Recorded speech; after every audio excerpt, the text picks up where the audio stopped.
اسلام میں کرسمس کہنا اور کرسمس منانا کیسا ہے؟ اسلام میں کرسمس منانا حرام ہے، اس کی مبارکباد دینا بھی حرام ہے۔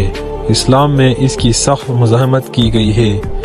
جب کوئی شخص یہ کہتا ہے میری کرسمس، تو وہ یہ اس چیز کی گواہی دیتا ہے کہ 25 دسمبر کو نعوذ باللہ اللہ نے بیٹا پیدا کیا، کیونکہ عیسائی لوگوں کا یہ عقیدہ ہے کہ 25 دسمبر کو نعوذ باللہ اللہ نے حضرت عیسیٰ علیہ السلام کو پیدا کیا، یعنی حضرت عیسیٰ علیہ السلام اللہ کا بیٹا ہے، جبکہ قرآن مجید میں اللہ نے سورۃ مریم آیات نمبر 88 تا 90 میں خود فرمایا ہے، جس نے بھی یہ گواہی دی کہ اللہ نے بیٹا پیدا کیا، اس نے مجھے سب سے بڑی گالی دی۔